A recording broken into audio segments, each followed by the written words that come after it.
Computer. Hello, I am Virginia Phillips, as you all know, the owner of this group. And today we have Amy Honey. Maybe Jamie will join us. Jamie is her spouse, but also co-owner. But Amy is titled as president of Honey Dare. I appreciate Amy joining us today in this group to give us this exclusive content that we have here that you can't get anywhere else. Amy, welcome to the program. Thank you, Virginia. It's great to be here. I appreciate it. I always start these interviews out with a bit of backstory as to who you are and how did you end up doing this?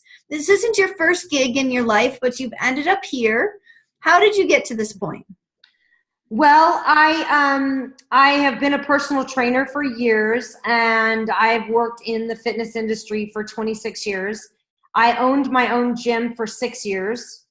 And I was exhausted and totally burnt out. And, owning a brick and mortar, I don't recommend it. It wouldn't be my first recommendation unless, that's your big dream, then, go for it. But hey, so I was tied down. I was exhausted. I was working 80 hours a week easily, and I never got a break. And my husband was exhausted too. He was co-owner with me, and so we went on a journey and decided to write a book. And one of the main things that we also discovered was to really impact people's lives. We preached the 5 elements of health, and the 5 elements of health are exercise, sleep, hydration, nutrition, and emotional environment. But what we discovered was that emotional environment was the most important one. If I can't change your mind, I can't change your body. That is true. That is very true. If you can't change my mind, you are not changing my body. I know that for sure. But how do you go from running a gym to deciding to write a book? That seems to be quite a big leap, Miss Amy. Well, I had always kind of in the back of my mind wanted to write a book. I'm constantly going, oh, that would be a great title. That would be a great book. That would be a great book. And so we ended up going to a seminar and on how to publish a book. And when I originally went, Jamie went with me, and he was like, well, I'm going with you to stop you because you do too much. You have too much on your plate. You can't do it. There's no way you're writing a book. And so by Saturday night in the seminar, he was looking at me going, this could really tie everything together and give us the freedom that we're looking for. And I was like, yeah. Absolutely. Absolutely. So part of what you are doing now is really setting your own expectations with your life and really drilling down what you will do and what you won't do. Explain some of that process to us. It's been a big learning for me. One of the things that I realized in this I've been away from the gym for almost 1.5 years now. And one of the big learning lessons for me in that was really setting those boundaries, like you said, what you will and you won't do, and the process for that. And, when you're working with people and you're helping people, like the way that most of us get into entrepreneurship because we want to help other people. I mean, that's just generally what we want to do. But what I realized was how I really wasn't serving them by allowing them to run their program on me, so to speak. I let people not pay at my gym because I wanted to help them. I let people, we call them ask holes because they ask a ton of questions and then they never use your advice. And so they would take up all my time with all this advice, but never really do it. And so I really, in the end, I wasn't serving them because they didn't get the changes that they wanted and I didn't help them. So what's been really learning for me is really cutting through it with people right away and recognizing, when they just want to keep their problems, for lack of a better term, when they're not coachable, and when they really want the help. So that's been just a very big to recognize that. I think as you progress in business, you really can identify sometimes, not all the time, sometimes those beginners, because they do ask a ton of questions, but they don't have what I call those high performance habits. When you get up to some elite people, they come into the meeting, they're prepared, they get down to business, and they move on. Like, they have this agenda. You fully agree with that. I know you work with and pitch to some high performance rollers. So give me some idea of how those meetings are different than the meetings you might have with a client who's first coming into the gym and being the ask hole, as you say they are. So what's different about these high-end clients is you really have to go in with, because look, they can hear a pitch coming a mile away. They know when you're coming in to ask them for something. So you really got to walk in and give them something. You got to find out where you're going to provide value for them first before you can ever pitch them anything. And then then build a good relationship. Do you see building the relationship as secondary versus showing them value, or does sometimes it switches? No, the relationship comes first, but that's part of the relationship is, they have people coming at them all the time. they do wanting stuff from them. they do And if you come in with a pitch and, hey, can I just have 5 minutes of your time? They're like rolling their eyes already, right, at you. They're just like, Virginia's laughing because she's like, I know. I know. I absolutely know. I do. Yeah. So that's the worst way to come in. So they're approachable too. Like, these people are totally approachable. You just have to figure out what do they need? What do they want? And try to provide value for them first. That's how you're going to get next to them. And it doesn't mean money. They have money usually. It might be like, gosh, I could really use a connection with something. Or it could be as simple as that, that you remembered what coffee they drink and you have it ready for them the next time that you see them, and like, gosh, you remembered what coffee I like. And it can be simple. Right. One of the, and if you don't know this gentleman, one of the biggest LinkedIn gurus is Kevin Knebel. His last name is missing an E. Kenebl. Kenebl. Kevin is his first name. And he has this whole rigmarole where he goes in and does crazy things with people. He picks up postcards wherever he goes, puts them in a drawer, and when he's thinking about somebody, he'll write, got blue pants on today, happy birthday, and send it off to somebody, some executive, when it's not their birthday and they're not wearing blue pants, but it is something different. It's entertaining for them, and that is value to them at Kevin's level. So you're right. It doesn't have to be something that is worth a lot of money, but it can be, we are thinking of you, you're doing a great job, congratulations, and move forward just like everybody else. Great tip.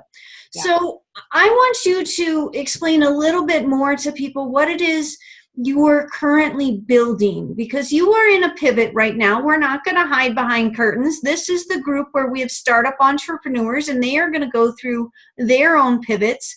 So what are you looking to do with your business with this pivot in terms of health and wellness for other people?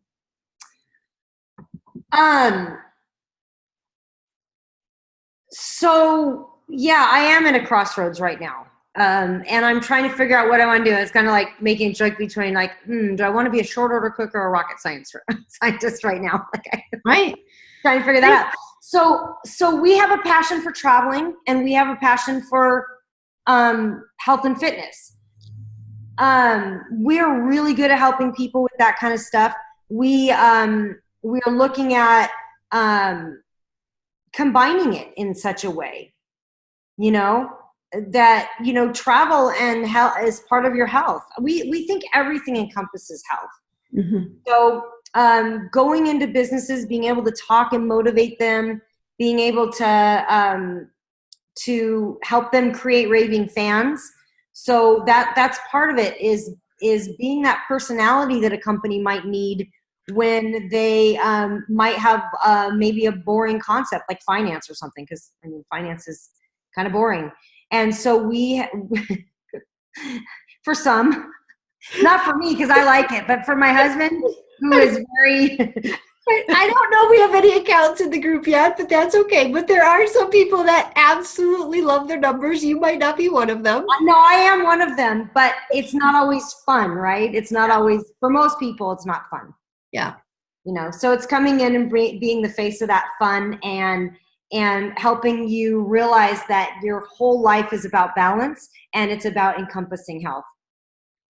So, I think we might get an appearance from the Aussie bloke. I love it. So I hope he joins us.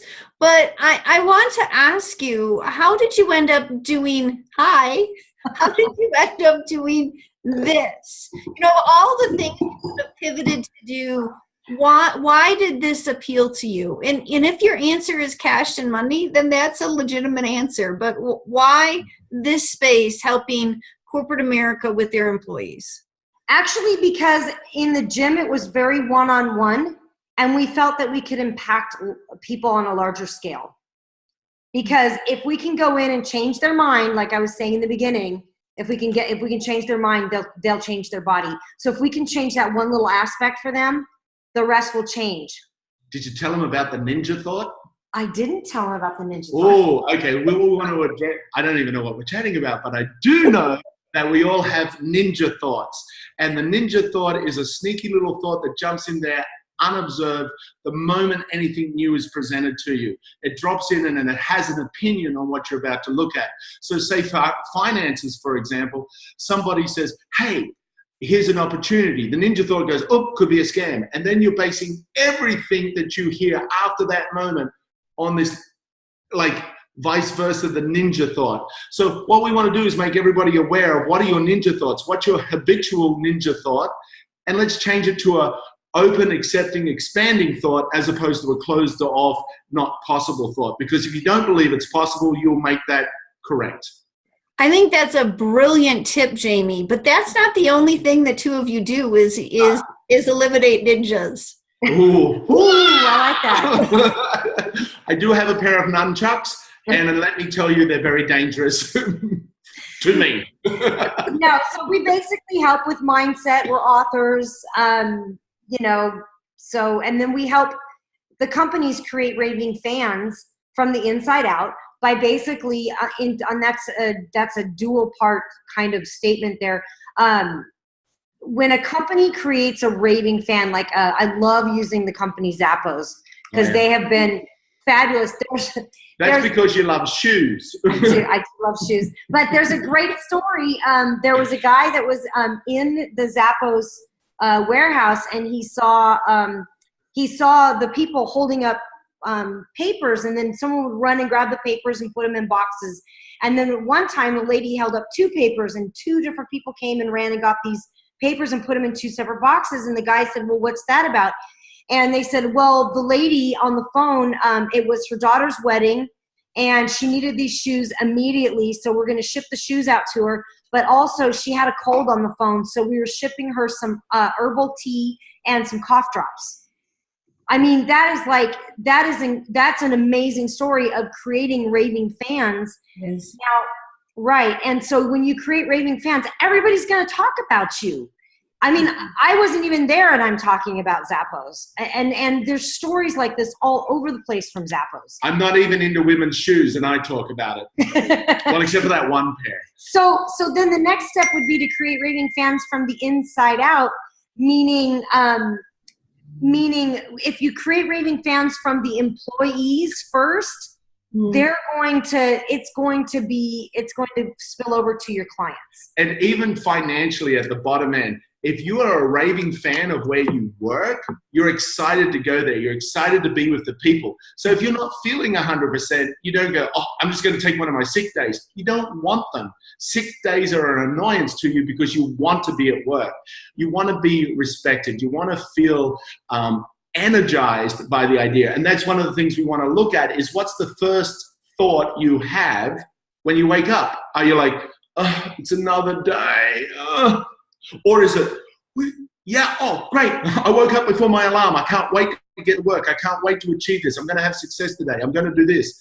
We want to look at what those every day, every moment thoughts are, because our thoughts are a reflection on our beliefs. Our thoughts drive our actions. Our actions create our reality. So if your reality... They create our results. Create our results. Yeah, it's what you experience. So if you're not getting everything you want, you got to look at the way you're thinking. And that's a great point to make to other entrepreneurs in terms of that ninja thought and the way they're thinking, but also their health from the inside out and the raving fans from the inside out, because if they're not their own raving fan, nobody else is going to be. I will tell you that. Nobody else is going to be.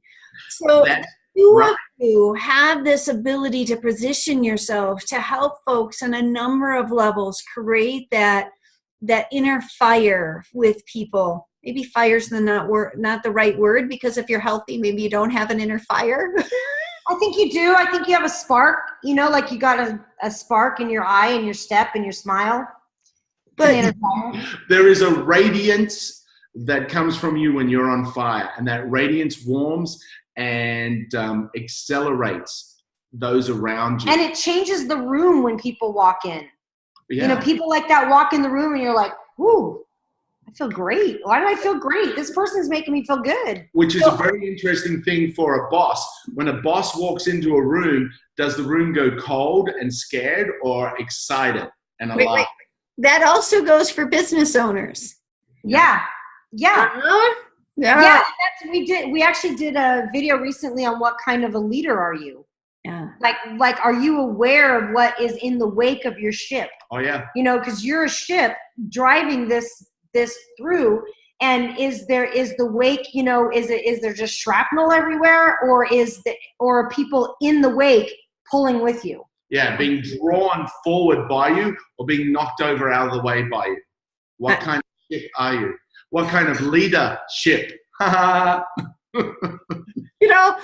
I have these two in front of me, I have no idea where the conversation is going. Typically, when I interview, I can think a couple of questions ahead.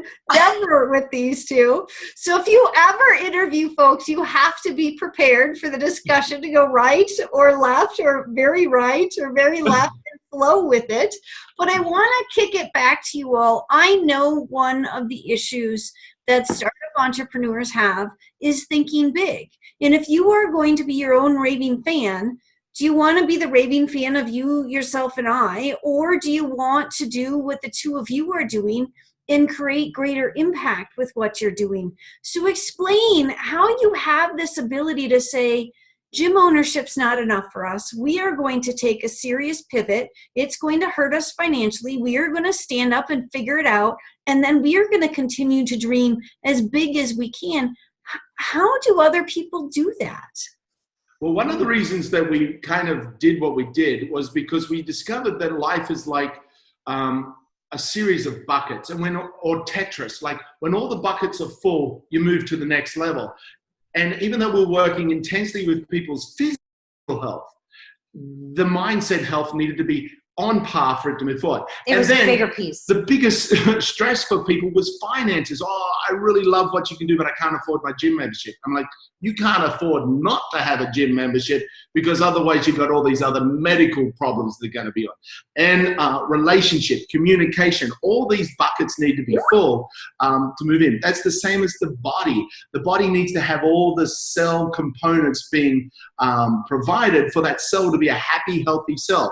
A raving fan from the inside out, the cells in your own body, being excited by what you want to be. And so what was the question? Well, I basically was how Jamie said he's such a rambler. You got to watch him. So basically what she was asking was, how did we decide we wanted more? How did we go, right, this isn't enough for me. I want to impact more people on a bigger level. That's right. For us, it's that I knew that we could. Yeah. And I knew that the information we had was valuable. And I knew that we could, and my passion is helping people. And so is Jamie's. Our passion is helping people. So what if we could help more people? Like, how can you help? That was a question. How can we help more people? And then we were asking, well, how can we have more people and have more fun? Because I'm in now. Yeah. I'm in.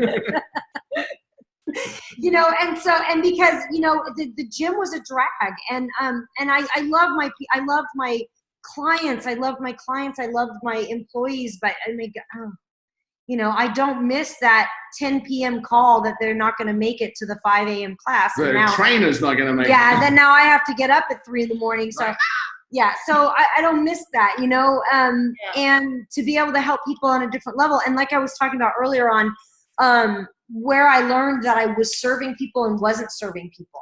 Mm.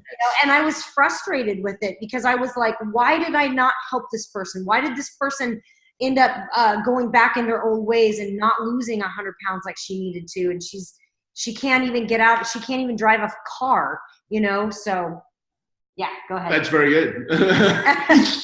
No, I was going to say also what we discovered was we could help a lot more people doing the most difficult thing. And the most difficult thing is taking the first step.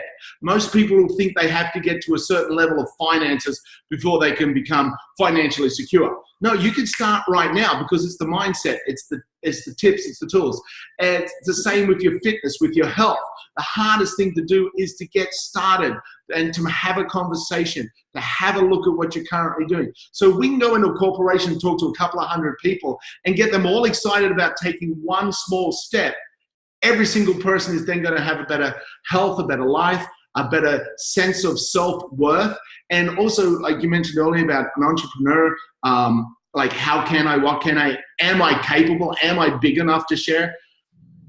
We have the habit of seeing what we're not achieving. That is a habit of the fight-flight syndrome of what's not working so I can be safe and secure. Safe and secure is fun, but there's no growth there. So how to jump out of that and into the greatness of who you are is the attitude of gratitude. Amy loves that, so I just stole her thunder. She says it all the time. But being grateful for what's taken place in your day today, because there's been some great things. The more you focus on what's been good, the more you're inclined to see it coming to you. You're more aware of it, and you take more advantage of it, and it grows. So, Jamie, you may have already answered this question, but my guess, if I ask it to you this way, you will come up with a whole different answer. So I am going to ask anyway, how do those of us take that first step to become our own raving fan? Oh, that is a great question. I think she asked me that question, Amy. I did. I know the answer. Okay, so you guys stole your attitude of gratitude statement. Go with it. It's a ninja thought. Oh, it is. It's changing that ninja thought. Oh, that's that mine. First thought in the morning. And how, I don't want to steal all of your goodies, but how does somebody do that? Like today, I've had a terrible day. I've missed appointments and appointments canceled on me. It's one of those types of days. Like just everything feels like it's going wrong. But when you step back and look at it, it's really still a pretty good day. How do you get up the next day and go, oh, I'm so excited? Well, the first thing you got to do is congratulate yourself on being aware that things didn't go. It's that self-awareness and being grateful for who you are because you acknowledge something. Nothing's ever wrong. There's just better options. And that's what I used to teach with the improv is there's always a better way. And that's why our book is like Dare to be a Better You, not dare to be perfect. Perfection is a limitation. The idea of being a better moment, a better situation, and accepting the fact that, hey, that didn't work out the way I thought it would. Good for me for observing that. And go ahead. And then also focusing on the things that went good. Yes. I mean, because, I had some crappy things today too. And we all do. The crap happens in every day. I agree with that. Yeah. And motivation is not, it is not like, it goes away. It's like you need to shower every day. Motivation is like that. It's not just there. You have to get yourself motivated every day. It's not something that comes natural. And it's not something that comes natural to most people. But it can become a habit. It can. You have to train yourself to have that habit. Don't just have a happy thought one day and go, oh, motivation doesn't work. It's like going, oh, I ate a carrot yesterday and I didn't lose any weight. Diets are ridiculous. No, it's consistency. And you're going to have to write a note, put it on your bed. So find a video that you love, like a motivational video that's like 4 or 5 minutes, and watch it every morning, like when you get out of bed. Yeah. You know, Tony Robbins or anybody, or Virginia Phillips, whoever you want. Was that the exact same advice you'd give to somebody that's struggling to be their own raving fan, that you all know when you open a business, it can feel like crickets in your business. You come out and you're like, this is a really great idea. Everybody's going to come. And that it's you and the cricket in the corner. Like, how do you get through those days and still feel like your own best raving fan? You take action, and that's any action. It's pick up the phone. It's get up and move from one corner to the other corner. Make a call. Clean up the environment. Clean up the environment. Work out. Do something. Just do something. Any action would work.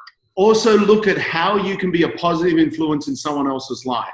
Because when you take an action to serve, it amplifies in the environment. Also, you got to be aware that, like, I love nature. I grew up in Australia, and we were taught to be very aware of nature because it could kill you any second. But apart from that, no, you plant a seed in the ground, and you're looking at dirt. I was like, oh, it's dirt, but you still water it. Ah, now it's wet dirt.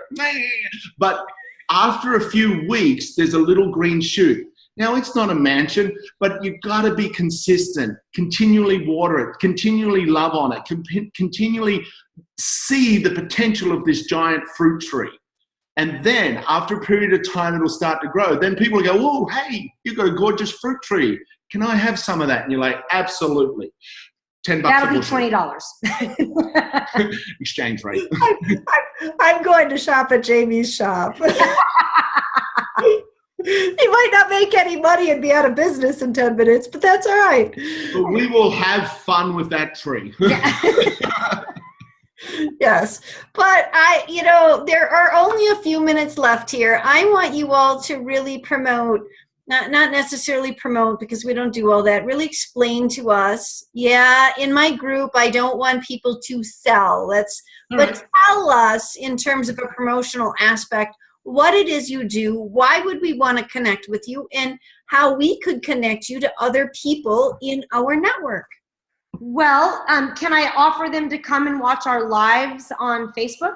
Can I do that? You can, yes. Okay, so we would love for you to come and watch our lives on Facebook, because one of the things that we're going to start doing is we are going to start giving away vacations every time you come on to one of our lives live. And you can do that at facebook.com/thehoneydare. And we give tips, we give advice, just like we did. We answer questions. We serve on that. So we it's about giving, and we find different companies that we like, and we interview you and things like that. So yeah, just come join us there. What a great connection piece. But you also want to get connected to people that will buy your services. Tell us who those people would be. So we would want entrepreneurs that might have a Facebook group that they need help developing, or they have a group of employees that they want us to come in and help with their wellness program, or things like that. Their mindset, yeah. That you can be successful within yourself and within what you're doing. And when you create little action steps and you achieve that action step, you create dopamine in the brain. So you feel good about yourself. So don't think of the big task, think of a step action, and you're going to be healthier in the brain, and that flows through every other action in the body. Yeah. Well, look at that ding. What a great timing for that. I love it. I'm getting texts like crazy here. and I know you all are taking time out for this. I appreciate it. Again, your company's name is? The Honey Dare. You can check us out at thehoneydare.com. And you two are? the honeys, Amy and Jamie Honey. I made her a honey. I married her, and before she was that, she was not a honey. So I'm kind of pretty important here. There is some truth to that. These two do have membership within the group. At some point, we would love to see them there. And we are grateful that you are our Raving fans. We are your first biggest Raving fan, Virginia. You are particularly my first big Raving fan, and I was so grateful for that. And here you are, one of my first interviews within my group, still being my Raving fan. So thank you very much for that. And I am sure the people in this network and other folks will see us together again. Awesome. We adore you. Yep.